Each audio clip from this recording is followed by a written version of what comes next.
नमस्कार, मैं हूं शुभम शंकरधर। आप देख रहे हैं मनी 9। स्वागत है आपका आपके पसंदीदा साप्ताहिक कार्यक्रम इकोनॉमिकम में। मेरे साथ स्टूडियो में अर्थात की नई किस्त के साथ मनी 9 के एडिटर अंशुमान तिवारी जी आ गए हैं। सर, बहुत स्वागत है आपका। अंशुमान जी से चर्चा शुरू की जाए, आपको अर्थात का विषय बताया जाए उससे पहले पड़ाव जान लेते हैं। कौन कौन से पड़ावों पर आज ये इकोनॉमिकम की गाड़ी रुकेगी। शुरुआत अर्थात के साथ, उसके बाद आपके सवालों के जवाब। तो अहम सवालों को शामिल किया है हमने। इसके बाद इनकम की बात होगी, किस्तों के सिक्के भी इस बार होगा, उस पर भी पर्दा उठाएंगे अंशुमान जी। और चलते चलते कोई किताब या वेब सीरीज आपको बताएंगे जो आप देख या पढ़ सकते हैं। अब बात की आज अर्थात का विषय क्या है, तो विषय बड़ा मौजूद है, बड़ा प्रासंगिक है। अभी आप देख रहे होंगे चुनावी माहौल के बीच वेल्थ टैक्स पर चर्चा शुरू हुई। पार्टियां किनारा कर रही हैं, अपने ही थिंक टैंक से किनारा कर ले रही हैं जब वो वेल्थ टैक्स पर बात शुरू करने की बात कहते हैं। एक राजनीतिक पार्टी दूसरी राजनीतिक पार्टी पर आरोप लगा रही है कि आपकी तो संपत्ति छीनने की बात हो जाएगी। आखिर वाकई क्या वेल्थ टैक्स इतनी खराब चीज़ है कि जिस पर बातचीत भी शुरू नहीं की जा सकती? क्या है टैक्स के आंकड़े, क्या बताते हैं? असमानता खत्म करने के लिए ये हथियार जो माना जाता था, क्या वाकई भारत में असमानता है, नहीं है, कितनी है, कितनी गहरे तक बैठी हुई है? खर्च के, खपत के, निवेश के, वेल्थ के, संपत्ति के सारे आंकड़े जुटा लाए हैं हम एक अर्थात में। और ये सब कुछ आपको पता चल जाएगा अगले 30 मिनट में। दम साध कर देखिए ये इकोनॉमिक। सर, पहला और सीधा सवाल आपसे यही, क्योंकि आपने इतना बड़ा अर्थात लिखा है, क्या आप मानते हैं कि भारत में वेल्थ टैक्स पर बहस ज़रूरी है? बिल्कुल। चुनाव के बीच में जब ये चर्चाएं शुरू हुई, कांग्रेस के एक थिंक टैंक ने इनहेरेंस टैक्स की बात कही, जो विरासत पर लगाया जाता है, जो वेल्थ टैक्स का ही एक स्वरूप है। तो भारतीय जनता पार्टी की तरफ से उसका विरोध किया गया, पर भारतीय जनता पार्टी की तरफ से भी अमीरों पर टैक्सेशन करने की और अमीरों पर टैक्स लगाए जाने की चर्चाएं पहले से भी होती रही हैं। मुझे वो एक साहिर लुधियानवी की मशहूर नज़्म याद आ गई, और वो इसलिए याद आ गई क्योंकि जब ये जो पूरा विषय है, ये विषय भारत के राजनीतिक दलों के लिए ना तो नकारने की स्थिति में है और ना वो इसे खुलकर स्वीकार कर पाते हैं। तो साहिर लुधियानवी की एक नज़्म है ना कि न ज़ाहिर हो तुम्हारी कश्मकश का राज नज़रों से, तुम्हें भी कोई उलझन रोकती है पेशकदमी से। मुझे भी लोग कहते हैं कि जलवे पराए हैं, मेरे हमराह भी रुसवाइयाँ हैं मेरे माजी की, तुम्हारे साथ भी गुजरी हुई रातों के साए हैं। ये साहिर की मशहूर नज़म थी। एक 1963 में फिल्म आई थी गुमराह, जिसमें महन कपूर ने इसे गाया था। सुनील दत्त और माला सिन्हा की फिल्म थी जो अपने संगीत के लिए काफ़ी चर्चित रही थी। लगभग ऐसी ही कश्मकश है भारत के राजनीतिक दलों में, और इस कश्मकश का नतीजा यह है कि कुछ चाहते ना चाहते आर्थिक असमानता की बहस, आप ये कहें कि आर्थिक असमानता का जो पहाड़ है, सियासत का ऊंट उसके नीचे आ गया है। आप इसे नकार नहीं सकते, और वो घूम फिर कर चर्चा वहाँ आकर खड़ी हो गई है। अब आप कश्मकश देखिए, रैलियों में लगातार चुनाव प्रचार में गरीब रटने वाले प्रधानमंत्री 80 करोड़ लोगों को मुफ्त अनाज देने के पूरे कार्यक्रम को अपनी सबसे बड़ी सफलता बताने वाले, सरकार के पास इस बात के टनों आंकड़े मौजूद हैं कि भारत में आर्थिक असमानता रिकॉर्ड स्तर पर है। यही सरकार अमीरों को सजा देने के लिए नोटबंदी कर सकती है और ये कह सकती है कि हमने अमीरों का काला पैसा बाहर किया और उन्हें नोटबंदी में खड़ा किया। लेकिन जब भी वेल्थ टैक्स और विरासत टैक्स की बात करती है तो सरकार उससे पीछे खिसक जाती है। कांग्रेस को भी पता है कि वेल्थ टैक्स और विरासत टैक्स पर बहस शुरू होनी चाहिए, चर्चा होनी चाहिए, लेकिन जैसे ही विरोध होता है तो वो अपने थिंक टैंक की बात से ही पीछे हट जाती है। उसके थिंक टैंक ने जो सुझाव दिया था उससे पीछे हट जाती है। अब जो परिस्थितियां हैं भारत में, जो ताजे आंकड़े हमारे सामने हैं, उस हिसाब से भारत में वेल्थ टैक्स की, इनहेरेंट टैक्स की, विरासत पर टैक्स की बहस बहुत ज़रूरी है, और सुविचारित समझदार आंकड़ों के साथ तथ्य की बहस जरूरी है। आरोपों और प्रत्यारोपों से ज़्यादा इस बहस में देश के हर व्यक्ति की भागीदारी जरूरी है। हमारे एक मित्र मनोहर लाल, वो बड़े भोले भोले सवाल पूछते रहते हैं अक्सर। जब भी पूरी बहस सुन रहे थे तो उन्होंने मुझसे सवाल पूछा कि भाई ये बताइए कि भारत में आम लोग ज़्यादा टैक्स चुकाते हैं, अमीर लोग ज़्यादा चुकाते हैं? हाँ, अब लोग कहते हैं कि भारत के में तो लोग टैक्स ही नहीं देते, और फिर दूसरी तरफ सरकार ये भी कहती है कि 80 करोड़ लोगों को मुफ्त अनाज चाहिए। तो या तो भारत में गरीबी है जो टैक्स नहीं देते हैं, और या भारत में सारे लोग अमीर हैं तो फिर 80 करोड़ लोगों को अनाज देने की क्या जरूरत है? दोनों चीज़ें एक साथ नहीं हो सकती। वो पूछते हैं कि ये खाते पीते लोगों का मुल्क है, मोहताजों का मुल्क है? अगर खाते पीते लोगों का मुल्क है तो फिर इतने लोगों को सब्सिडी देकर बजट से इतना पैसा बर्बाद करने की ज़रूरत नहीं है। वो ये पूछते हैं कि बीते 10 साल में लोगों की कमाई ज़्यादा बढ़ी या उनकी ज़िंदगी पर ज़्यादा टैक्स बढ़ा। तो हमने उनसे कहा, सवाल चुनाव का मौका है, सरकार से पूछिए, लोगों से पूछिए। अब मनोहर लाल को अगर सरकार हिसाब देती तो अच्छा रहता, नहीं है तो चलिए थोड़ा बहुत हम भी आंकड़े रखकर मनोहर लाल के सवालों का समाधान करते हैं। हम हिसाब बाँचते हैं, हम आपको बताते हैं कि आर्थिक असमानता की परिस्थिति क्या है, भारत के टैक्स का बही खाता क्या है, और फिर हम आपको ले जाएंगे उस बहस में, वहाँ ले जाएंगे कि आखिर दुनिया के अमीर देश, दुनिया के सबसे समृद्ध देश अपने यहाँ अमीरों पर टैक्स लगाने की नई नई जुगत क्यों कर रहे हैं, जो पूंजीवाद के शिखर पर बैठे हुए देश हैं। और हम इस बहस से ही हिचक रहे हैं खुलकर, हम इस बहस पर चर्चा ही नहीं करना चाहते, हम अपने देश के लोगों को तथ्य और आंकड़े ही नहीं बताना चाहते जिससे वो सोचकर फैसला ले सकें कि क्या भारत में इस तरीके की टैक्स प्रणाली पर कोई चर्चा ज़रूरी है कि नहीं।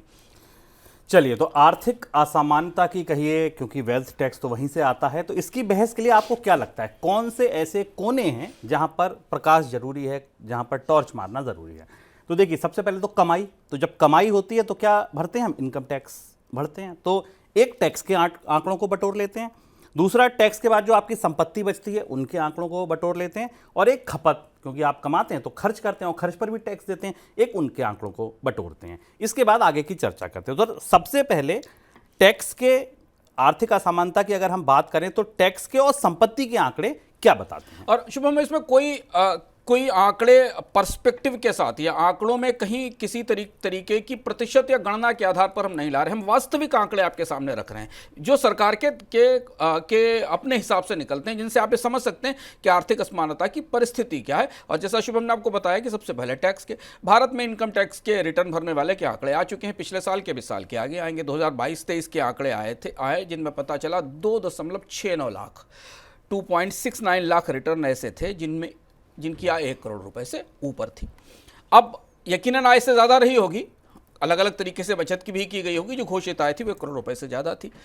2018-19 की तुलना में, कोविड से पहले से हम तुलना कर रहे हैं क्योंकि बहस अभी चल रही है, ऐसे रिटर्न की तादाद पूरे 50%, लगभग 49.4% बढ़ गई। यानी 2018-19 की तुलना में 2022-23 में 1 करोड़ रुपए से ऊपर की इनकम टैक्स के रिटर्न भरने वाले, घोषित करने वाले रिटर्न्स की संख्या का लगभग 50% बढ़ गई। अब इनकी तुलना में जो 5 लाख रुपए से नीचे की आय वाले लोग हैं, जिनको सबसे ज़्यादा चिंता रहती है कि इनकम टैक्स में रियायत कितनी होगी, जो बजट के दस्तावेजों के समय इस बहस में लगे रहते हैं कि उनको क्या मिलेगा, उनके रिटर्न्स की संख्या इसी अवधि में 2018-19 से 2022-23 के बीच में केवल 1.4% बढ़ी। यानी कोविड के बाद कमाई उनकी बढ़ी जो अच्छा कमा रहे थे, और इसलिए उनके रिटर्न्स भी बढ़ते दिखाई दिए। यही भारत के वो मीडियन इनकम वाले लोग हैं या जो हाई नेटवर्थ वाले लोग हैं जिन पर हम आगे भी चर्चा करेंगे। अब इससे थोड़ा आगे चलिए, हेनली वेल्थ माइग्रेशन की एक रिपोर्ट आई पिछले साल, जिसने बताया कि भारत के 142 करोड़ की आबादी में, देखिए इसी आंकड़े को थोड़ा और आगे गहराई से देखते हैं, जहां से हम वेल्थ का परिदृश्य देखते हैं कमाई और टैक्स के बाद। 2022 के अंत में भारत की 142 करोड़ की आबादी में हाई नेटवर्थ इंडिविजुअल्स की संख्या 3.44 लाख थी, जिनको हाई नेटवर्थ इंडिविजुअल कहते हैं। करीब 1078 लोग सेंटी मिलियनर थे, जिनकी वेल्थ $100 मिलियन से ज़्यादा होती है, और 123 लोग बिलियनर थे, जिनका आंकड़ा करीब $1 बिलियन से ऊपर होता है, $1 अरब से ऊपर होता है। और ये ऐसे लोग इतनी निवेश योग्य संपत्ति रखते थे, और इसी आधार पर वेल्थ की गणना होती है। क्रेडिट स्विस का एक और आंकड़ा हमारे पास है जो बताता है कि भारत में कुल संपत्ति का 40.6% हिस्सा, लगभग 41% हिस्सा केवल 1% लोगों के पास है। इस आंकड़े पर हम आगे फिर से आएंगे, ये आंकड़े आपके सामने हैं। अब इनकम टैक्स की रिपोर्ट, इनकम टैक्स के आंकड़े हमारे सामने हैं, और वेल्थ रिपोर्ट जो आती हैं उनके आंकड़े हमारे सामने। उसमें ऐसा लगता है कि भारत में करीब 2 लाख परिवार ऐसे हैं जिनके पास खर्च की और कमाई की, जिनके पास ज़बरदस्त कमाई है और खर्च की ज़बरदस्त क्षमता है। मार्सेलस ने एक अध्ययन भी किया था जिसमें उन्होंने बताया था कि 10 लाख तक की आबादी वाले शहरों में करीब 80% वेल्थ, संपत्ति, वेल्थ का मतलब उनकी निवेश योग्य क्षमता हो सकती है, उनके पास ज़मीनें हो सकती हैं, उनके पास फैक्ट्रियाँ हो सकती हैं, गोल्ड हो सकता है, उनकी वेल्थ करीब 51 परिवारों के पास है। टियर 2 शहरों में ऐसे परिवारों की संख्या 300 तक, और मेट्रो शहरों में कुछ 1000 तक हो सकती है। और ये आप खुली आंखों से अपने आसपास जाकर महसूस कर सकते हैं। आप किसी भी टाउन में जाएं तो आपको ये दिखाई देगा। अब आप आइए उस ताज़ा अपने तजुर्बों पर, अनुभव पर, जो हम आपको लगातार अलग अलग कार्यक्रमों में बताते रहते हैं, अब तार जोड़िए। इनकम टैक्स का आंकड़ा, जिसमें करोड़ से ऊपर आय वालों की संख्या रिटर्न में बढ़ोतरी, फिर उसके बाद वेल्थ माइग्रेशन की रिपोर्ट जिसमें कि भारत में सेंटी मिलियनर और बिलियनर की संख्या, उसके बाद भारत के कुछ शहरों में कुछ एक परिवारों के पास वेल्थ, और उसके तत्काल बाद आपको ये पता चलता है कि कार कंपनियों ने छोटी कारों का बाजार लगभग खत्म हो जाने का ऐलान कर दिया। कंपनियों ने खुलकर कहा कि भारत में छोटी कारें नहीं बिक रही। बिल्डर्स ने कह दिया कि भाई 50 लाख से नीचे के मकान के ग्राहक बाजार में नहीं, 1 करोड़ से ऊपर के मकान बिक रहे हैं। सस्ते फ़ोन के ग्राहक नहीं हैं। कंपनियों के बिक्री टर्नओवर, जब वो सस्ता सामान बेचते हैं तो नहीं बिकते हैं, चाहे वो हिंदुस्तान लीवर के रिजल्ट्स देख लीजिए या नेस्ले के या डाबर के देख लीजिए। इन सबको प्रीमियम उत्पादों में कमाई दिख रही है। ये सारे आंकड़े एक साथ हमें उस तस्वीर से परिचित कराते हैं जो पिछले 10-11 सालों में, 12 सालों में भारत में बनी है, जो शायद तथ्यात्मक रूप से वेल्थ और इनकम को लेकर, कमाई को लेकर हमारी समझ को थोड़ा बदलने की और एक नए तरीके की बहस के लिए हमें प्रेरित करती है। सर, ये हो गए आय के कह लीजिए, संपत्ति के कह लीजिए आंकड़े। अगर हम खपत वाला हिस्सा देखें तो क्या खर्च में भी ये असमानता दिखती है? हाँ, अब खर्च में आप आइए, हमने विस्तार से इस पर एक इकोनॉमिकम किया था, उसे आप दोबारा देख सकते हैं, लेकिन हम यहाँ संदर्भ के लिए बता रहे हैं। 11 साल बाद इसी साल फरवरी में चुनाव से पहले हाउस होल्ड एक्सपेंडिचर सर्वे आया, एनएसएसओ का 11 साल बाद आया, जिसमें पता चला कि 2022-23 में भारत में गांवों की मासिक प्रति व्यक्ति खपत, मंथली प्रति व्यक्ति खपत 3,773 रुपये प्रति महीने थी, और शहरों में 6,459 रुपये, 6,459 रुपीज़ थी। ग्रामीण इलाकों में जो सबसे फलते फूलते 5% लोग थे, उनकी मासिक प्रति व्यक्ति खपत केवल 10,000 रुपये है, 10,501 रुपये।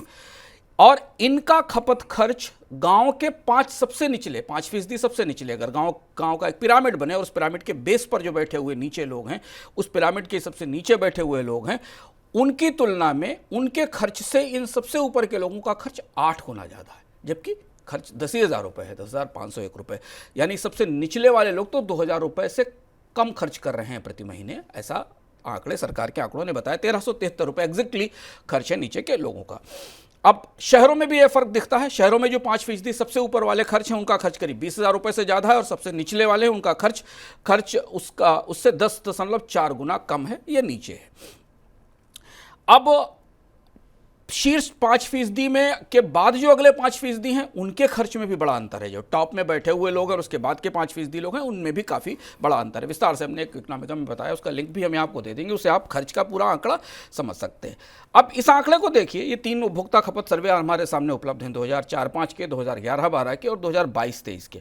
2004 के बाद भारत की बड़ी आबादी के, व्यापक आबादी की खपत खर्च में लगातार सुस्ती है, उनकी ज़िंदगी बेहतर नहीं हो रही।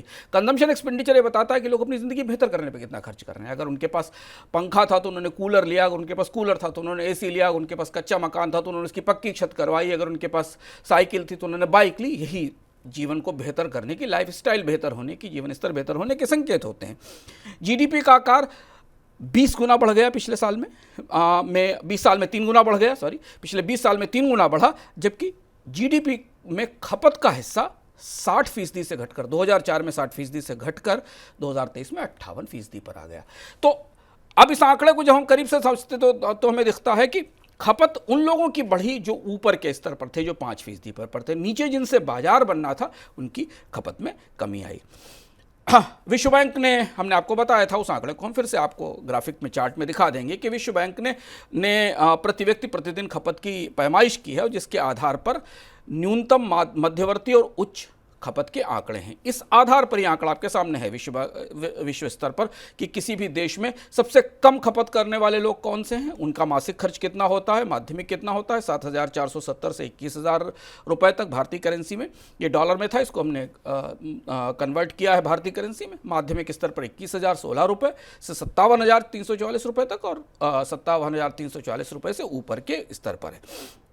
इस आंकड़े को अगर आप करीब से देखें तो आपको इसकी तुलना में जब भारत के मासिक खपत खर्च का आंकड़ा देखें, 3,773 रुपये प्रति महीने, और शहरों में 6,459 रुपये प्रति महीने, यानी 5 ट्रिलियन की अर्थव्यवस्था होने के बाद हमारी अधिकांश आबादी का, पूरी आबादी का, सबसे अच्छी खर्च करने वाली आबादी का भी उच्चतम खर्च दुनिया में न्यूनतम खर्च के बराबर है। ये एक खर्च की तस्वीर है जो इस बहस को और हमें आगे ले जाने पर प्रेरित करती है। देखिए, तो असमानता खर्च में भी है, असमानता इनकम टैक्स भर के, और वो जो बाजार है प्रीमियम का वहां भी दिखती है। तो सर, क्या ये सच है कि फिर अधिकांश भारतीय टैक्स नहीं देते हैं? टैक्स देंगे कैसे? क्योंकि आप आंकड़े करीब से देखिए, भारत में टैक्स के कुछ आंकड़े भी आए जो चौंकाने वाले थे और जिन्हें हमें देखना जरूरी है। टैक्सों की व्यवस्था पूरी दुनिया में गरीबों को मदद करने के लिए लगाई गई थी। टैक्स का इतिहास यही है कि पहली बार टैक्स इसलिए लाए गए थे क्योंकि अमीरों से पैसा लिया जाए और जो गरीब गुरबे जो मजदूर हैं, ये 19वीं सदी की शुरुआत से व्यवस्था चली और वहीं से टैक्स आए कि उनका इस्तेमाल लोगों को मदद करने में किया जाए। टैक्स वेल्थ रिडिस्ट्रीब्यूशन के पहले प्रयोग थे पूरी दुनिया में, जो स्थापित रूप से सरकारों ने स्वीकार किया था कि वेल्थ रिडिस्ट्रीब्यूट की जाए। ब्रिटेन में जो पुअर लॉज बनाए गए थे पहली बार, उन पुअर लॉज के साथ ही ये प्रक्रिया शुरू हुई, क्योंकि उससे पहले तक सरकार की या सत्ता की या शासन की कोई ऐसी जिम्मेदारी नहीं होती थी कि विकलांग गरीब बुजुर्ग जो लोग हैं उनकी कोई मदद की जाए।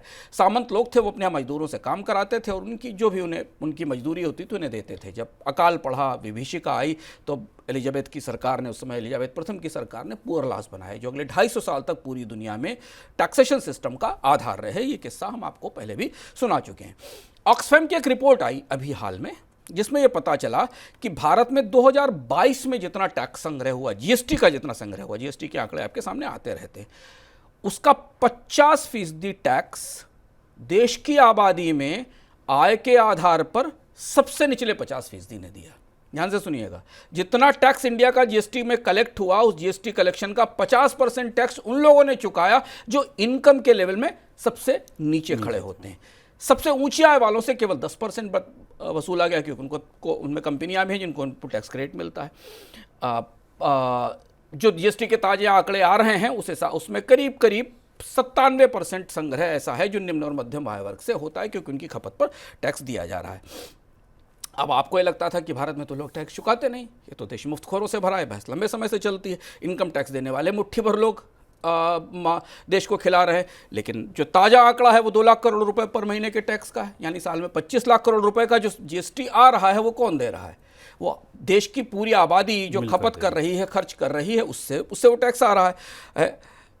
अब दुनिया में जो लोग कहते हैं कि भारत में टैक्स और जीडीपी का अनुपात पूरी दुनिया से कम है, ऐसा कहा जाता है कि दुनिया में जो टैक्स जीडीपी अनुपात है वो 17-18, भारत में केवल 17-18%, जबकि दुनिया के अन्य देशों में ये 30 और 40% के आसपास है।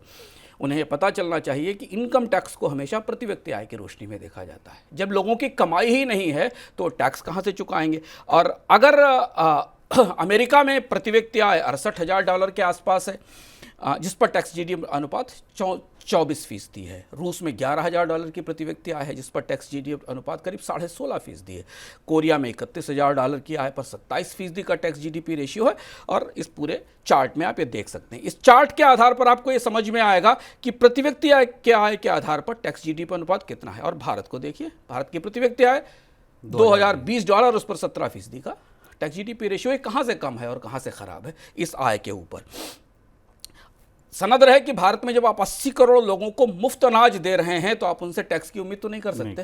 तो 80 करोड़ लोग जो मुफ्त अनाज ले रहे हैं वो टैक्स कहाँ से देंगे? सच्चाई ये है कि भारत में कमाई नहीं है, इनकम नहीं बढ़ी है। जान तो लोगों की निकालता है उनकी खपत पे लगने वाला टैक्स, जो रिकॉर्ड लेवल पर लग रहा है और जो सब देते हैं और सब दे रहे हैं। और भारत में जीएसटी की मीडियन दर शुभम 18% है, जबकि अंतर्राष्ट्रीय स्तर पर करीब 14% है। तो हम 4% तो ग्लोबल लेवल से ही ज़्यादा है, जो मीडियन रेट की बात कर रहा हूँ मैं, जो मध्यवर्ती औसत दर है। लेकिन पेट्रोल डीजल पर टैक्स की दर 15 से 35% है। पूरा का पूरा फ्यूल बास्केट जीएसटी से बाहर है, यानी 15 से 35% तक का टैक्स आप ईंधन पे चुका रहे हैं जो जीएसटी से अलहदा है। एक्साइज कस्टम ड्यूटी आप अलग से पे करते हैं। उपभोक्ता इलेक्ट्रॉनिक्स, कारें, ऑटोमोबाइल और कई सारी चीज़ों पर 28% टैक्स लगता है। इसके अलावा आप सेस भी देते हैं। फिर अचल संपत्ति पे टैक्स, जो आप ज़मीन की खरीद बिक्री पर देते हैं, जो एक दुकान वाला भी दुकान रजिस्ट्री कराता है तो उसको अपने प्रोडक्ट की कॉस्ट में जोड़कर आप तक पहुंचाता है। हाउस टैक्स, वाटर टैक्स, बिजली की दरें और भी तमाम ऐसे टैक्स हैं जो जीएसटी के दायरे से बाहर हैं। इसलिए भारत में अगर आप खपत पे समग्र टैक्सेशन देखें तो वो कहीं ना कहीं, जो पूरा कंजम्पशन का पूरा बास्केट है, वो कहीं ना कहीं 25 से 27% के आसपास आता है। अगर आप पूरे कंजम्पशन को देख लें, जिसमें फ्यूल को भी शामिल कर लें, वाहनों को भी शामिल कर लें, सबको शामिल करें, तो 25 से 27% के आसपास आता है। एक और आंकड़ा देखिए ध्यान से जीएसटी के संदर्भ में, 2010 से 2022 के बीच में, यह आंकड़ा ध्यान से देखिएगा, 2010 से 2022 के बीच में टैक्स और जीडीपी के बीच एक बड़ा अनोखा रिश्ता बना। इन 10 वर्षों में भारत का महंगाई सहित जीडीपी, महंगाई शामिल है क्योंकि टैक्सेशन में महंगाई की गणना शामिल की जाती है, भारत में जीएसटी एड वैलोरम है, कीमत मूल्य के आधार पर लगता है, तो जितनी कीमतें बढ़ती हैं टैक्स का कलेक्शन उतना बढ़ता है। 2010 से 2022 के बीच में भारत का महंगाई सहित जीडीपी 93% बढ़कर 76.5 लाख करोड़ से 147 लाख करोड़ हो गया। लेकिन सरकार का टैक्स राजस्व 306% बढ़ा इस दौरान, 6.2 लाख करोड़ रुपए से बढ़कर 25.2 लाख करोड़ रुपए हो गया। यानी जितनी इनकम बढ़ी, देश की राष्ट्रीय आय बढ़ी, उसकी तुलना में कई गुना ज़्यादा सरकार का टैक्स रेवेन्यू बढ़ा। यानी जितनी आय बढ़ी उससे कम 3 गुना ज़्यादा आप मान सकते हैं कि सरकार का टैक्स रेवेन्यू बढ़ा। और इसलिए जीएसटी अब कॉर्पोरेट टैक्स और इनकम टैक्स से ज़्यादा रेवेन्यू लेकर आ रहा है। जबकि हमें पता जीएसटी लाते समय कहा गया था कि लोगों पर टैक्स का बोझ दरअसल कम होगा। ये आपको पता है कि महंगाई जितनी बढ़ती है टैक्स का कलेक्शन उतना बढ़ता है, क्योंकि जीएसटी उत्पादों की कीमत के आधार पर लगता है। सर फिर ये बताइए कि भारत में कंपनियां ज़्यादा टैक्स देती हैं, क्योंकि जीएसटी तो कंपनियां ही वसूलती हैं हमसे, तो जीएसटी में मतलब जीएसटी टैक्स कंपनियां ज़्यादा दे रही हैं या आम लोग ज़्यादा दे रहे हैं? ये सबसे खरा सच है जो हमें समझना चाहिए, ताकि हम इस बहस में जो टैक्सेशन की नई बहस भारत में शुरू होनी चाहिए। संयोग से हमें ये भी पता चला कि सरकार नया डायरेक्ट टैक्स कोड बना रही है, जिसको शायद बजट के बाद चुनाव के बाद लाया जाएगा, अगले बजट सत्र में जब जुलाई में होगा। तो ये बहस और ज़्यादा महत्वपूर्ण हो जाती है, हमारे लिए समझना जरूरी है। अब भारत में कंपनियां अपनी कमाई पर कम टैक्स चुकाती हैं और आम लोग ज्यादा चुकाते हैं। आम लोगों की कमाई पर इनकम टैक्स की अधिक दर 30% है, जबकि कंपनियों की कमाई पर अधिकतम 21.9% की दर से टैक्स लगता है। और इनमें से आधी से ज़्यादा कंपनियां तमाम रियायतों के कारण 20 से 25% के टैक्स के दायरे में आती हैं। तो ये तो व्यवस्था खत्म ही हो गई 2017-18 के बाद से कि भारत में आम लोगों की कमाई पर लगने वाला जो टैक्स है उससे कम टैक्स अब कंपनियों से को दिया जाता है। कंपनियों को इसलिए टैक्स में रियायत दी गई थी कि वो रोजगार बढ़ाएंगी, नए निवेश करेंगी। रोजगारों की तस्वीर आपके सामने है। 2019 के बाद कंपनियों ने ना तो नए निवेश किए हैं ना रोजगार बढ़ाए हैं। इंडिया रेटिंग्स ने 2021 में एक जरूरी अध्ययन किया था जो हमारे लिए काफ़ी महत्वपूर्ण है जानना, कि 2010 में केंद्र के कुल राजस्व में, टोटल रेवेन्यूज में शामिल है, सारा रेवेन्यू शामिल है, हर 100 रुपये में से 40 रुपये कंपनियों से और 60 रुपये आम लोगों से आते थे। अब सरकार आम लोगों से 75% टैक्स लेती है और कंपनियों से केवल 25%। यह रेशियो है सरकार के हर 100 रुपये में आम लोगों की खपत या कमाई पर लगने वाले टैक्स से ज़्यादा। 2018 में कॉर्पोरेट टैक्स में सरकार ने करीब 1.45 लाख करोड़ की रियायतें भी दी थी। यह है टैक्स रेट का, कंपनियों की प्रभावी टैक्स दर का आंकड़ा जो आपके सामने उपलब्ध है। अगर आप 2024 के बजट का आंकड़ा करीब से देखिए तो आपको दिखाई देगा कि केंद्र के कुल 38 लाख करोड़ रुपए के टैक्स राजस्व में 15 लाख करोड़ रुपए आम लोगों से की खपत पर लगने वाले, आम लोगों की आय पर लगने वाले टैक्स से आ रहे हैं। इसके अलावा आप राज्यों का टैक्स भी जोड़ लीजिए, 35-36 लाख करोड़ रुपए का टैक्स तो राज्य सरकारें भी लगाती हैं अलग अलग तरीकों से।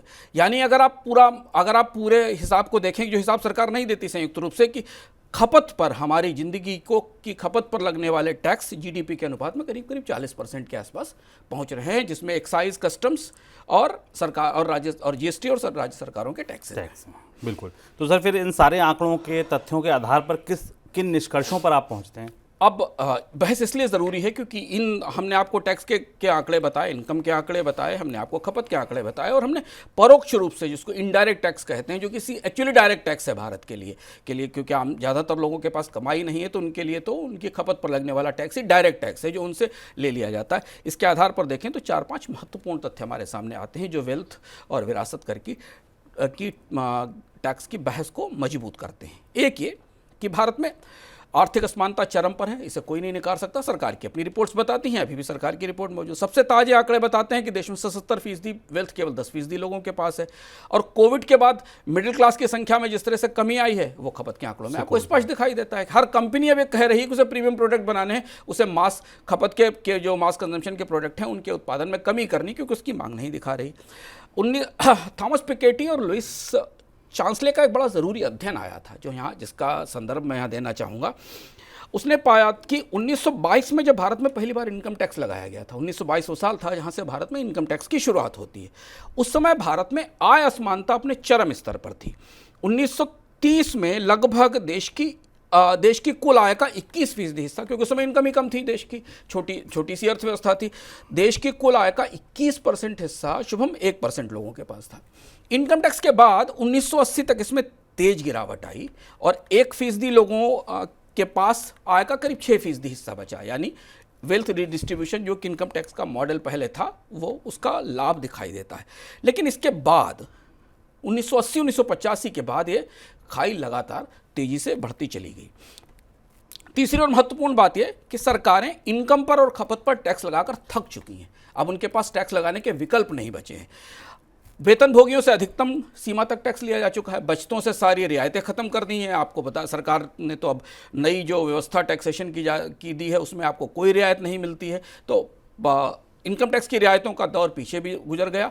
जीएसटी और परोक्ष रूप से टैक्स लगाने की एक सीमा है, उसके बाद महंगाई बढ़ने लगती है और इसके बाद अब यहाँ हम इस स्थिति में हैं कि जहाँ जितना परोक्ष टैक्स बढ़ेगा, जितना इनडायरेक्ट टैक्स बढ़ेगा, जितना जीएसटी बढ़ेगी, लोगों की गरीबी बढ़ती जाएगी क्योंकि उनकी आय कम होगी और उनकी खपत के खर्च बढ़ेंगे और महंगाई बढ़ती जाएगी। और भारत में अब जीएसटी का एक बड़ा योगदान प्रत्यक्ष परोक्ष रूप से महंगाई बढ़ाने में हमें दिखाई देता है।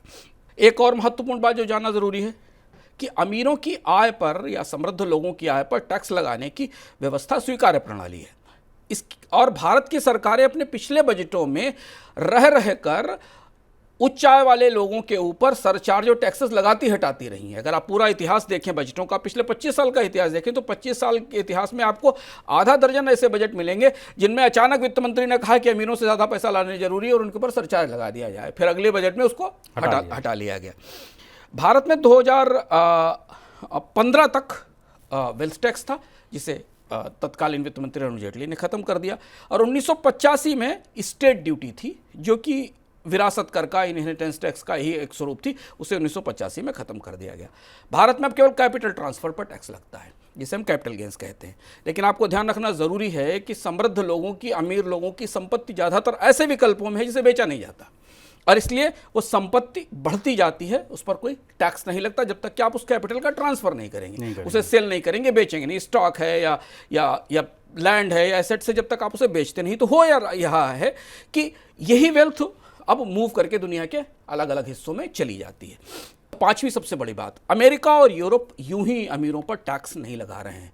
इन देशों में सरकारें जो कि पूंजीवादी देश हैं अमीरों पर टैक्स लगाने के प्रस्तावों पर काम कर रही हैं। हम आपको ही बताते हैं क्योंकि उन्हें पता है कि पूरी दुनिया में टैक्स बचाने के असंख्य रास्ते हैं। जेफ बेजोस, जकरबर्ग, गूगल जैसी कंपनियां अपनी वेल्थ को टैक्स हेवन ले जाते हैं और भारत के अमीर भी अब ऐसा कर रहे हैं। क्योंकि जब आप वेल्थ को मूव करने का मौका देते हैं, वेल्थ को शिफ्ट होने का मौका देते हैं, तो भारत के उद्योगपति और उद्यमी फैमिली ऑफिस खोल लेते हैं सिंगापुर में, दुबई में, और वहाँ अपनी वेल्थ मूव करके ले जाते हैं और वहाँ से उन जगहों पर निवेश करते हैं जैसा कि यूरोप और अमेरिका के बाकी अमीर लोग कर रहे हैं। तो हाल के वर्षों में जो वेल्थ माइग्रेशन देखा गया है सर, उसका भी रिश्ता इससे टैक्स से ही है? दिखता है, क्योंकि अगर आप संपत्ति को भारत में निवेश करने के विकल्प नहीं बना सकते तो वो निवेश की जाए, भारत में निवेश के ऐसे विकल्प उपलब्ध हों, और अगर वो निवेश के विकल्प नहीं है तो फिर वेल्थ माइग्रेट करती है हमेशा उन ज्यूरिडिक्शंस की तरफ जहां वेल्थ पर सबसे कम टैक्स लगता है, जहां पर संपत्ति पर सबसे कम टैक्स लगता है।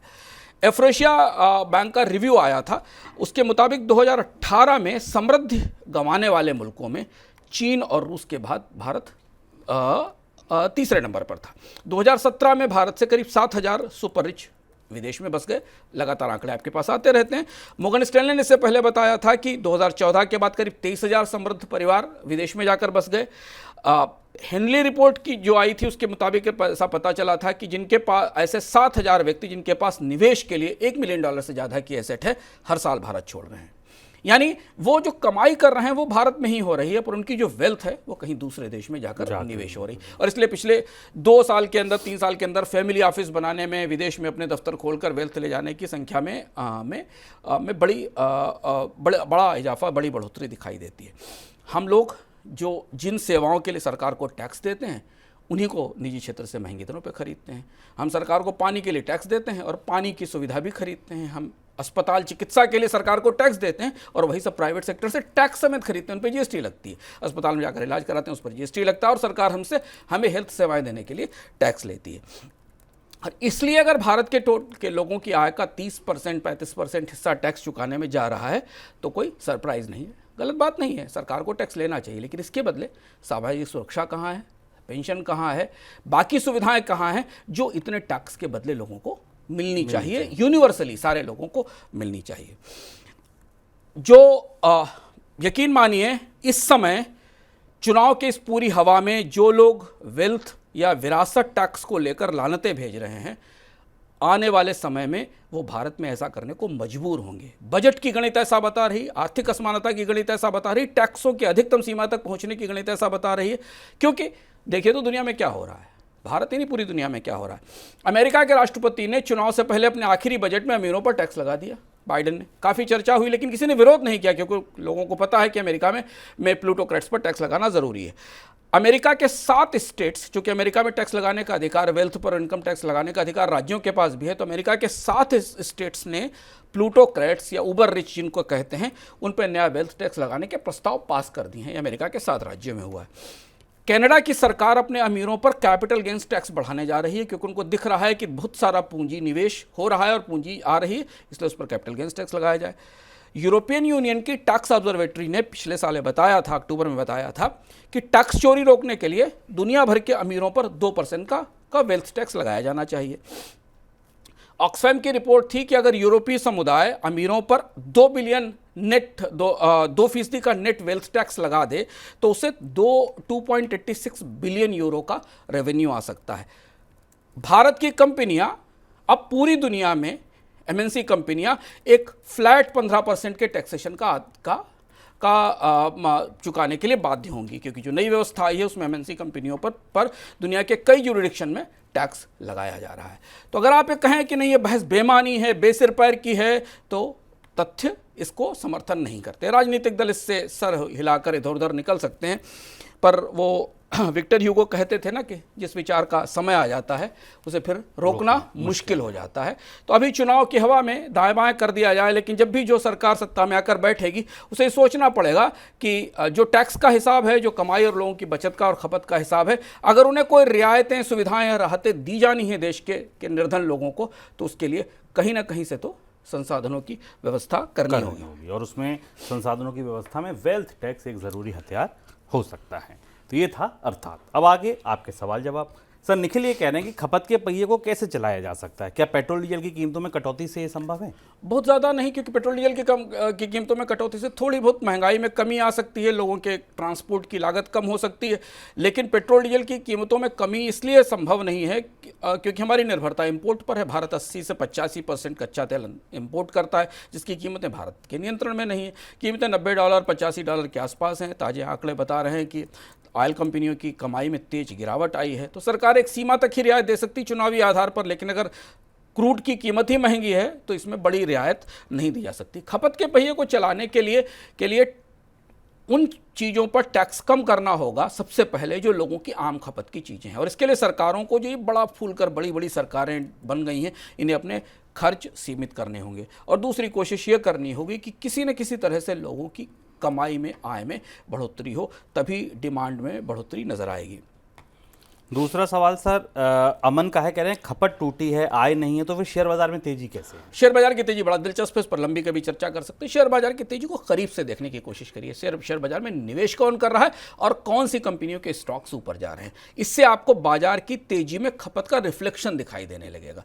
भारतीय बाजार में धीमे धीमे उन कंपनियों के स्टॉक्स निवेशकों की पसंद बन रहे हैं जिनके पास मोनोपोली है, जिनके पास डुओपोली है, या जिनके पास बाजार का एक बड़ा हिस्सा मौजूद है, और या फिर बैंकिंग और वित्तीय कंपनियों के स्टॉक्स हैं। दूसरी चीज़ है कि शेयर बाजार में भारतीयों की बचत का बहुत छोटा हिस्सा जाता है। 6% तो केवल म्यूचुअल फंड में जाता है, 3% स्टॉक मार्केट में जाता है। शेयर बाजार में निवेश करने की क्षमता 80 करोड़ लोगों में तो है नहीं जिनको मुफ्त अनाज मिल रहा है। तो शेयर बाजार बहुत छोटे स्तर के निवेशकों का बहुत मुट्ठी भर निवेशकों के निवेश को संभाल रहा है, और इसलिए वहां आय बढ़ी है। आपको बाजार में लगातार तेजी दिखाई देगी। इसलिए अगर आप म्यूचुअल फंड के आंकड़े को देखें और भारत में आम लोगों की खपत के आंकड़े को देखें तो दोनों में बड़ा फर्क दिखाई देगा। म्यूचुअल फंड में SIPs लगातार बढ़ रहे हैं। 54 लाख 55 लाख करोड़ रुपए का एसेट अंडर मैनेजमेंट है म्यूचुअल फंड कंपनियों के पास। तो ये वो पैसा है जिनके बारे में हमने आपको जिक्र किया। इनकम टैक्स के रिटर्न भी बताते हैं कि ऐसे लोग हैं जिनकी सालाना आय करोड़ रुपए से ऊपर है, वो लोग म्यूचुअल फंड में लगातार अपना निवेश बढ़ा रहे हैं, और इसलिए शेयर बाजार में वो पूंजी पहुंच रही है। आगे बढ़ते सर, इनकम की बात यहाँ क्या खास? आप जब ये देख रहे हैं तब तक महीना शुरू हो चुका है और मई के महीने में हमने महीने की पहली तारीख को हम अपना खास शो लेकर आते हैं जो मनी 9 के सुपर ऐप पर मिलता है। आज पहली तारीख है। इस बार हमने इस शो में थोड़ा बदलाव किया है। साल की शुरुआत है, बच्चों की पढ़ाई की तैयारियां हैं। इस शो को ध्यान से देखिए और समझिए। प्रियंका संभव ने इस शो को बहुत विस्तार से बताया है कि आपकी अपनी इनकम के हिसाब से आपको अपने बच्चे को अच्छी पढ़ाई कराने के लिए आज से 10 या 15 साल बाद उसे जहां भेजना है उसके लिए आज से कितनी बचत की ज़रूरत है और उस बचत के लिए आपको कौन कौन से बचत के विकल्प उपलब्ध हैं बाजार में, विस्तार से पूरी गणना के साथ सामान्य और मध्यम वर्गीय लोगों के लिए आने वाले समय में भविष्य में पढ़ाई, एजुकेशन की कॉस्ट सबसे बड़ी चुनौती होने वाली, उसकी तैयारी कैसे करें ज़रूर देखिए। आज पहली तारीख है। सर किस्सों के सिक्के भी है इस बार, पहली बार तो वो लेट हो गया एक हफ्ते, वो क्यों और सर है क्या खास? किस्सों का सिक्के इस बार विलंब हुआ क्योंकि कई सारी व्यस्तताओं के कारण वो समय पर प्रोड्यूस नहीं हो पाया। इसके लिए मनी 9 के टीम की तरफ से हम आपसे क्षमा चाहते हैं, लेकिन किस्सों का सिक्के अब आपके सामने है। और वहाँ एक दिलचस्प किस्सा है। आपको पता है कि अमेरिका ने अपनी सबसे बड़ी स्टील कंपनी का प्राइवेटाइजेशन रोक दिया। आप कभी सोचेंगे कि अमेरिका जैसा मुल्क जो अपने यहाँ प्राइवेटाइजेशन को बढ़ावा देता है, उसने अपनी एक स्टील कंपनी का प्राइवेटाइजेशन रोक दिया और जापान की निप्पॉन स्टील को उसका अधिग्रहण करने से रोक दिया गया और वो कंपनी अब फिर से सरकार उसे किसी तरह से मदद देगी। क्या है किस्सा पूरा? ये अमेरिका के इतिहास की सबसे रोमांचक कंपनी है और इस कंपनी के इतिहास में अमेरिका के औद्योगिक विकास का इतिहास छिपा है। इस कंपनी के इतिहास में अमेरिका के राष्ट्रपतियों और कंपनियों के बीच झगड़े का भी इतिहास छिपा है। इस बार किस्सों के सिक्के में सुनिए इसी कंपनी की कहानी, जिसे बचाने के लिए अमेरिका के राष्ट्रपति जो बाइडेन को पिट्सबर्ग जाकर उस अधिग्रहण को रद्द करने का ऐलान करना पड़ा।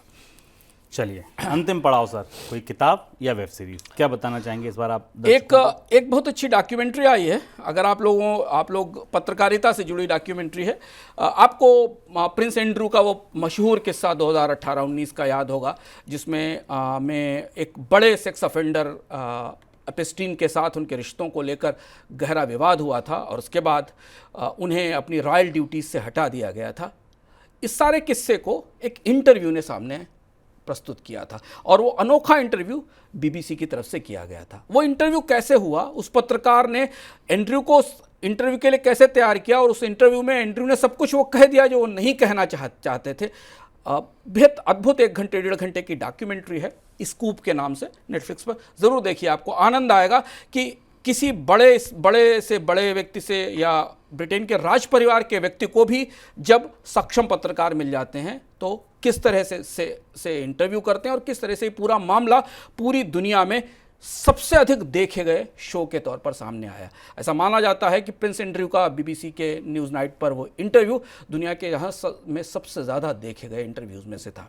बेहद दिलचस्प किस्सा था, बेहद सनसनीखेज और रोमांचक किस्सा था ब्रिटेन के राज परिवार का। ज़रूर देखिए नेटफ्लिक्स पर उस डॉक्यूमेंट्री का नाम है स्कूप। चलिए, तो ये था हमारा सुपर पैक इकोनॉमिकम। अगले हफ्ते फिर आएंगे किसी नए ताज़ा मुद्दे के साथ। तब तक के लिए दीजिए इजाज़त। आप बने रहिए मनी 9 के साथ। नमस्कार।